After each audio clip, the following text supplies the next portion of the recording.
পর ফিরে এলাম আশার বাংলাদেশে। আমরা কথা বলছিলাম নয়ন গোস্বামীর সঙ্গে। আমরা চলে যাচ্ছি নয়ন, আমরা যে জিনিসটি একটু আগেও জানতে চাচ্ছিলাম যে এই যে আশ্রম যেটি আপনি গড়ে তুলেছেন, সেই আশ্রমটিতে শিশুদেরকে কি কি ধরনের শিক্ষা দেয়া হয়? আমরা এদেরকে মূলত আপনার শিক্ষা মন্ত্রণালয়ের অনুমোদিত যে শিক্ষা, সেই শিক্ষাটাকে প্রাধান্য দিচ্ছি। কেন এরা যদি ওই শিক্ষা মন্ত্রণালয়ের অনুমোদিত শিক্ষা প্রতিষ্ঠান থেকে শিক্ষিত না হয়, তাহলে এরা দাঁড়ানোর মতো পথ থাকবে না। ওরা তো আপনার এখানে থাকছে, কিন্তু পড়ালেখা করছে নির্দিষ্ট বিদ্যালয়ে। হ্যাঁ হ্যাঁ হ্যাঁ, কিন্তু আমার এখানে 4 জন শিক্ষক আছে। আচ্ছা, এরা সকালে পড়ায় এবং সন্ধ্যার পর থেকে ওদেরকে পড়ায় রাত্র 9:30 পর্যন্ত। আর স্কুল টাইমে বা কলেজ টাইমে ওরা স্কুল কলেজে যায়। আচ্ছা। আর যারা ইউনিভার্সিটিতে পড়ে ওরা হোস্টেলে থাকে, আমরা খরচটা বেয়ার করি। আচ্ছা, আপনাদের এখান থেকে ওদের খরচটা এটা তো বেশ দূরে, নেত্রকোনা সুসং দুর্গাপুর থেকেও খানিকটা দূরে। হ্যাঁ, এটা ঠিক নেত্রকোনা জেলায় যে উপজেলা দুর্গাপুর, এই দুর্গাপুর উপজেলা থেকে পূর্ব দিকে 5 কিলোমিটার।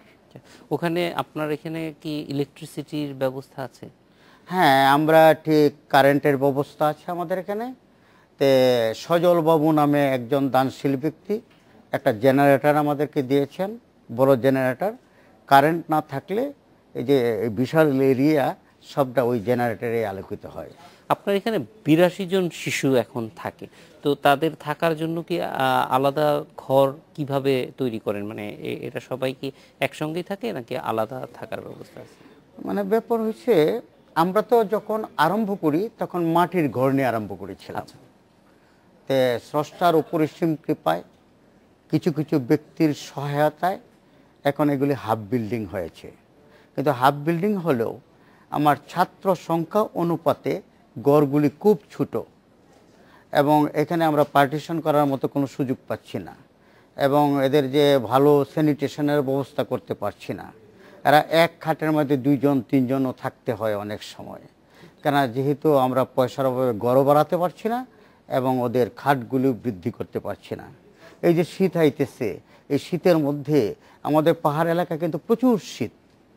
ঢাকাতে কিন্তু এখন শীত নাই, কিন্তু আমাদের পাহাড়ের পাদদেশে এখন প্রচণ্ড শীত। এবং এটা যখন নাকি জানুয়ারি মাসে, মানে শীতের জন্য এই কম্বলেও কাজ হয় না, তখন কম্বলের সাথে একটা করে লেপের প্রয়োজন হয়। কিন্তু এই যে লেপ টেপ তৈরি করতে গিয়ে আমরা অনেক সময় হিমশিম খাই। এই আশ্রম চালানোর ক্ষেত্রে যারা মানে বয়স্ক যারা আসতেছেন, তাদেরকে আপনারা কি ধরনের সেবা দেন? যারা নাকি বৃদ্ধ, ওরা তো প্রায় 2টা 3টা রোগ প্রায় প্রত্যেকেরই আছে। এরা কিন্তু কাজ করতে পারে না, এরা কিন্তু কর্মহীন, এদের চিকিৎসার উপরেই অনেক সময় কাটাতে হয়। আর যারা নাকি স্বামী পরিত্যক্তা বা বিধবা, ওরা আইসা আমাদের প্রতিষ্ঠানের যে ছেলে মেয়েদের কাজকর্মগুলা এগুলিতে সহায়তা করে, প্রতিষ্ঠান রক্ষায় সহায়তা করে। তবে আমরা কর্মী হিসেবেই, হ্যাঁ, কর্মী হিসাবে আছে। আমাদের এখানে যদি যখন নাকি বিধবা স্বামী পরিত্যক্তা অনেক হয়ে যাবে, হয়তো 50-60 জন হয়ে যাবে, তখন আমরা চিন্তা করতেছি এদেরকে দিয়া আমরা ট্রেনিং দিয়া আমরা অন্তত একটা মিনি গার্মেন্টস করার স্বপ্ন দেখছি। আচ্ছা, তো শিশুরা যে এখানে আসে কতদিন পর্যন্ত থাকে আপনাদের আশ্রমে? আমাদের তো চিন্তা চেতনা হচ্ছে এরা লেখাপড়ার শেষ পর্যায়ে যাবে। আর শুধু লেখাপড়ার শেষ পর্যায়ে নয়, আমরা এদের চাকরি দেওয়ারও আমরা চিন্তা করি। কেন আমাকে সরকারি কিছু কিছু লোক আশ্বাসও দিয়েছে যে আপনার যদি ছেলে মেয়েরা যোগ্যতা অর্জন করতে পারে তাহলে আমরা সরকারি চাকরির ব্যবস্থা করে দেব। অনেক কোম্পানি এবং অনেক গার্মেন্টস বা অনেক ফ্যাক্টরির মালিকও আমাকে আশ্বাস দিয়েছে যে এই ধরনের আপনার ছেলেদের মধ্যে বা মেয়েদের মধ্যে যদি উচ্চশিক্ষা শিক্ষিত হয় আমাদের সাথে যোগাযোগ করবেন, আমরা এদের চাকরির ব্যবস্থা করে দেব। এই পর্যন্ত কতজন চাকরি নিয়ে বিভিন্ন জায়গায় চলে গিয়েছে? এখানে সরকারি চাকরিতে আছে 3 জন। আচ্ছা, আর এখানে ওই বিভিন্ন এনজিওতে এবং 2 জন আছে শিক্ষকতায়, আর কয়েকজন আছে এখন বিভিন্ন গার্মেন্টসে চাকরি করে।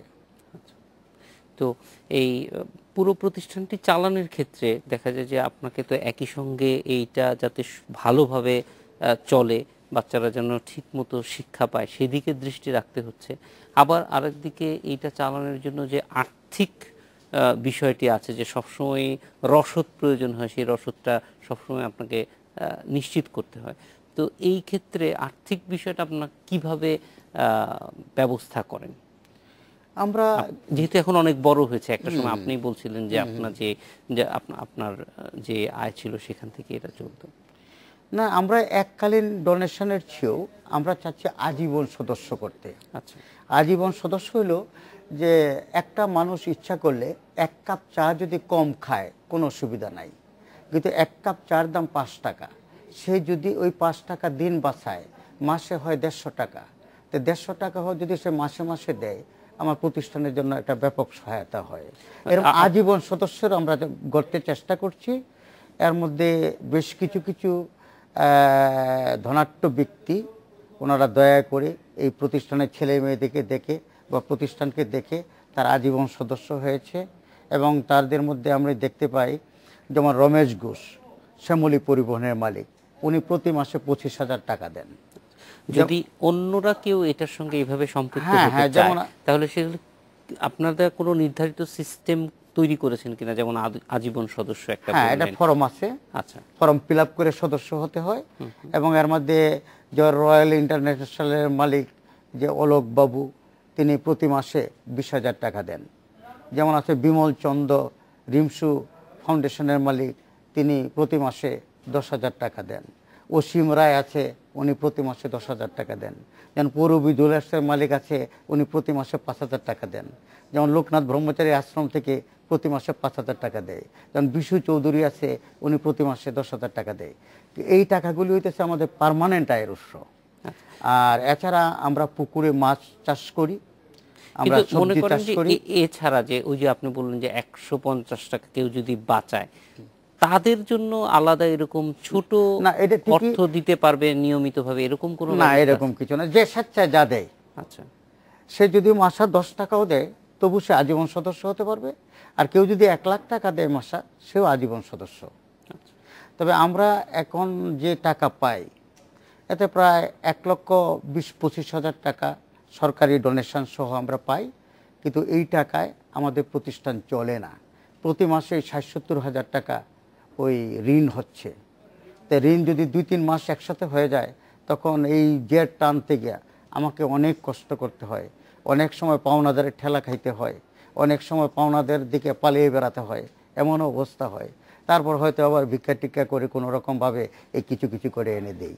এমনিভাবে এই প্রতিষ্ঠান হাঁটি হাঁটি পাপা করে চলছে।